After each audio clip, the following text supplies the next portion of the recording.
Kyodai na Okkoku, el gran reino. El nombre en japonés que eligió Oda para describir al reino antiguo esconde una de las pistas más importantes y asombrosas sobre el siglo vacío, y para muchos pasó completamente desapercibida. De hecho, es tan importante que incluso nos invita a abrir una investigación acerca de todos los misterios que están dando vueltas a lo largo del mundo de One Piece, y darnos cuenta de cómo se conectan con este reino en particular. Muchas veces se ha relacionado el término de gran reino con sus avances y prosperidad o incluso importancia, pero en japonés, Kyodai na Okkoku hace referencia a su tamaño, y los kanjis que Oda eligió para describirlo podrían traducirse como colosal, gigantesco o titánico. Esto cambia por completo nuestra visión del mundo, porque estamos hablando de una isla que pudo abarcar una porción enorme del mismo, y tal es así que si buscamos estos kanjis nos encontramos con esto. Imágenes que quizás a alguno le dé ciertos escalofríos, pero que confirman la importancia que tiene el tamaño de este reino. Y es a partir de ahí que podemos empezar a imaginar que una vez que nos adentremos en el pasado de One Piece, veremos cosas alucinantes, un mundo hasta ahora desconocido. Que se hayan tenido que reunir 20 países para supuestamente tumbar ese reino también es un indicio de la fuerza que tuvieron que requerir para lograrlo. Y ahora, imaginándonos que existió un sitio de estas características enormes, si nos ponemos a hacer un repaso por la obra de One Piece en general, intentando atar todos esos cabos sueltos que nos tienen con el culo lleno de preguntas para comprender qué sucedió en este mundo hace más de 800 años, nos podremos percatar de que estos cabos sueltos, en su mayoría, también son descomunales. Sus mensajes, sus protagonistas, sus aliados y hasta sus tesoros. Aparentemente todo lo que habitó en este planeta hace más de 8 siglos fue colosal y por algún motivo el gobierno trató de desaparecerlos. Espero que este video les interese y de antemano les propongo quedarse hasta el final y compartirlo si resulta ser así, porque justamente vamos a repasar todos los misterios gigantes que están dando vueltas en One Piece.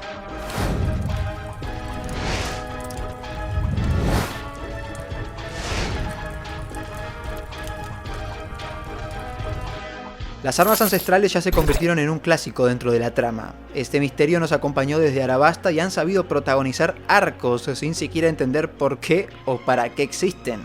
Poseidón, Plutón y Urano. Tienen nombres de dioses y se supone que son armas de destrucción masiva, o así es que las describen.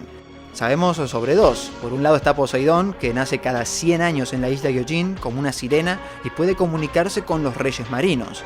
De por sí no conocemos quiénes fueron las anteriores portadoras de esta habilidad, pero Shirahoshi es brutalmente gigante, por lo que estimo que la Poseidón original también lo fue.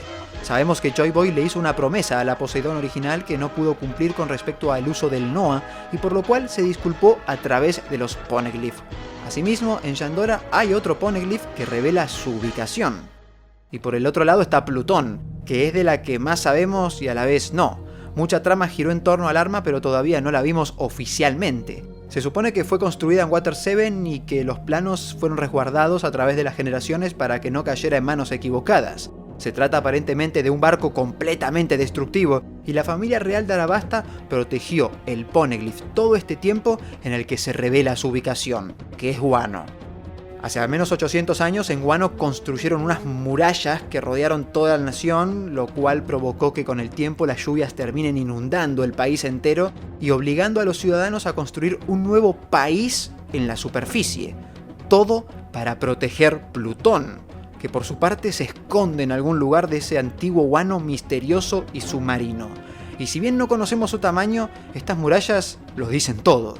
La sola liberación de Plutón podría causar un desastre oceánico en el Nuevo Mundo. Muchos han teorizado de que Plutón, al igual que Poseidón, podría ser en realidad el poder de controlar ese barco, pero por ahora no hay ninguna confirmación. Sin embargo, del barco que sí podemos hablar es el Noah. Conocido como el barco de la promesa, es un barco enorme y además el más antiguo de toda la historia conocida hasta el momento.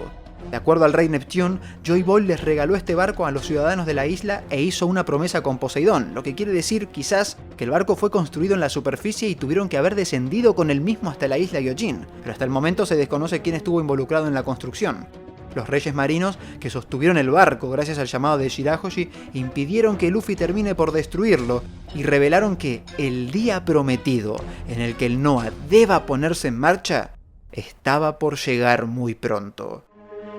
Su tamaño es tan bestial que prácticamente se iguala al de la isla Gyojin, y a pesar de que se desconoce su función, más allá de la teoría de que podría trasladar a los ciudadanos hacia la superficie, la familia real decidió cumplir con su parte del trato y protegerlo durante todos estos siglos. Una muestra más de que en el pasado todo parecía ser descomunal. Y todas estas promesas y la ubicación de las armas ancestrales, así como también la historia perdida del siglo vacío, están redactadas en los Poneglyph.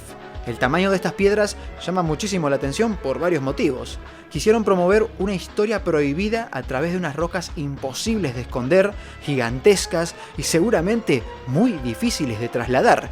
Y aún así lo lograron. Hay poneglyph en todo el mundo, arriba de un elefante, en las profundidades del océano, y la elección de los lugares en donde colocarlas seguramente se debe a una cuestión de alianzas entre estos países y Joy Boy. El gobierno mundial prohíbe su lectura, según ellos, debido a la ideología del Gran Reino y la posibilidad de que la gente investigue sobre el pasado y llegue a las armas ancestrales. Y sabemos que revelan información histórica, la ubicación de estas armas y por sobre todo, el camino hacia Laugh Tale. Estas piedras indestructibles fueron talladas por el clan Kozuki, que no necesariamente se trata de un clan de gigantes, pero de seguro su tamaño sí tiene un motivo dentro de la historia. Roger creía que eran simples figuras culturales hasta que visitó Lothstar y descubrió la verdad.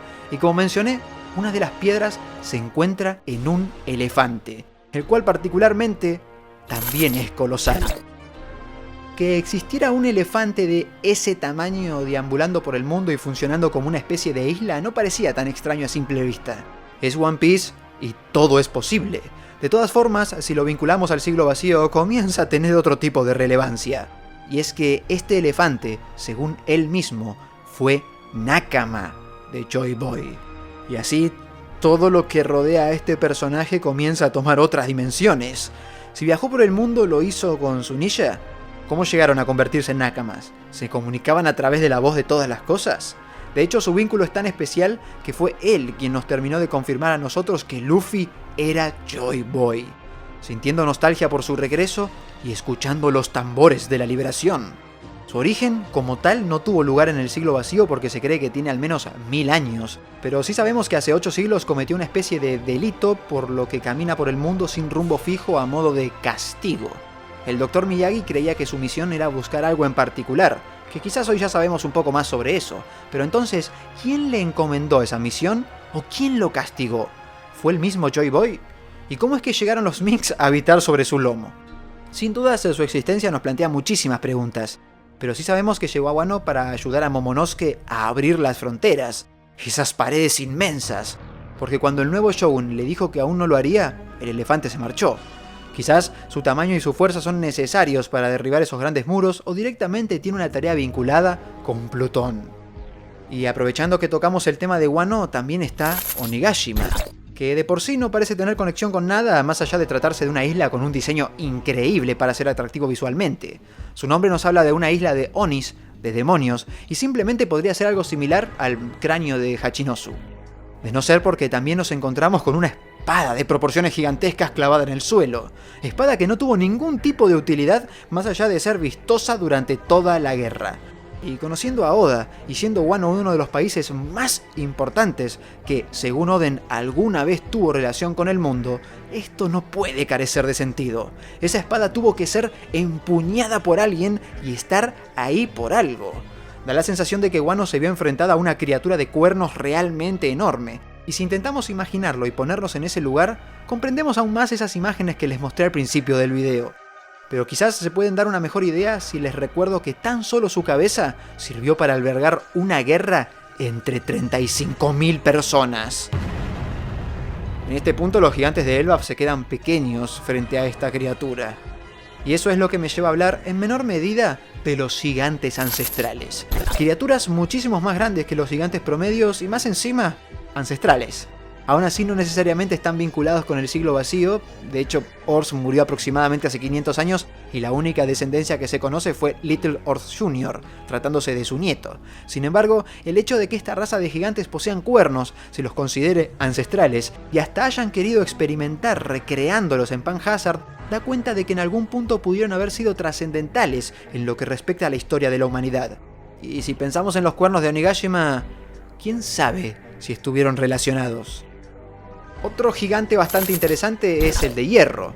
El gigante de hierro es un caso particular que podría no estar en esta lista, pero decidí incluirlo de todos modos. Al tratarse de una especie de armadura robótica creada aparentemente por humanos, su tamaño pasa a ser medio irrelevante. Es decir, que él mismo sea un gigante no quiere decir que todos en el pasado lo hayan sido también. Pero no puede ser casualidad, así que acá estamos. Según Vegapunk, fue creado aproximadamente hace 900 años, justo en el instante en el que inició el siglo vacío. No tiene un propósito claro, pero sabemos que hace 200 años, época que Robin destacó dentro de la historia como el momento en el que los Gyojin dejaron de ser considerados como peces, adquiriendo derechos humanos, escaló el Red Line y comenzó a atacar Mary Joyce hasta que quedó sin energía. Energía que hoy es un misterio, pero curiosamente parece tener un vínculo con Luffy, dado que la quinta marcha, y posiblemente los tambores de la liberación, hicieron que al menos se despierte en 2 ocasiones. El gobierno por su parte intentó destruirlo, y el hecho de que se encuentre en Egghead es gracias al esfuerzo de los científicos de distintas generaciones que han decidido resguardarlo hasta el presente. Pero ya que hablamos de Luffy y de Mary Joyce, pasamos a hablar de otro de los grandes misterios que tiene la obra: el sombrero de paja gigante. Un sombrero que de seguro tendrá un pasado espectacular. Y si no es destruido, entonces terminará siendo ocupado por un gigante a modo de paralelismo con la historia de Shanks y Luffy. Así que aprovecho en este sentido para hacer una pequeña pausa e invitarlos después de este video a ver mi teoría sobre Baiki, el niño gigante de Elbaf que vimos en el capítulo 1076. El sombrero de paja que todos conocemos es el tesoro de Luffy y eso ya es decir demasiado. Es tan importante para él porque a su vez es el tesoro de Shanks y es el símbolo de la promesa que hizo Luffy de encontrar el One Piece. Además fue utilizado por Roger y actualmente es la insignia de la bandera pirata que promueve la libertad por todo el mundo. Porque un territorio que ondea la bandera del sombrero de paja es un territorio libre. Cuando empecé mi canal hace más de 4 años, planteé una teoría de que el sombrero simbolizaba la libertad como tal. Y en este sentido, saber que el gobierno mundial protege un sombrero enorme no pinta nada bien y en lo personal diría que hasta me inquieta. Quien sea que lo haya ocupado antes fue evidentemente un gigante y supo hacerse un renombre a tal punto que el gobierno decidió resguardar su sombrero. Quizás a modo de trofeo o quizás con otras intenciones, porque quién sabe si tiene algún tipo de utilidad. Pero si su historia es tan triste como creo que podrá serlo, entonces será necesario que ese sombrero vea la luz del sol. Si no, ¿para qué sirve un sombrero de paja oculto en la oscuridad? Así que la historia del gobierno mundial y lo que sea que haya ocurrido en este siglo vacío repleto de gigantes también involucra un sombrero de paja con las mismas características. En esta lista podría incluir al One Piece en sí mismo, el tesoro más grande de la historia que le dio nombre a la obra y al que Oda se refiere cada vez que lo escribe en el manga no como One Piece, sino como Hitotsunagi no Daihiho, el gran tesoro escondido de una sola pieza. Pero en este caso sí creo que hace referencia no tanto a su tamaño, sino a la importancia y a todo lo que se conecta con él. Amigos, estamos por adentrarnos en un momento que creíamos lejano y que nunca llegaría, la revelación de los grandes misterios que tiene One Piece. Eso es lo que supone estar en la saga final. Y mientras Luffy protagoniza uno de los incidentes más grandes nunca antes vistos, los gigantes de Elbaf hicieron acto de presencia para llevarlo, como un dios, hacia su nación. Y qué mejor que ellos, como gigantes que son, para presentarnos el contexto de lo que sucedió hace 9 siglos en este mundo. Todos los misterios gigantescos finalmente comienzan a conectarse y a trazar el mismo camino en común, girando alrededor de un reino posiblemente colosal.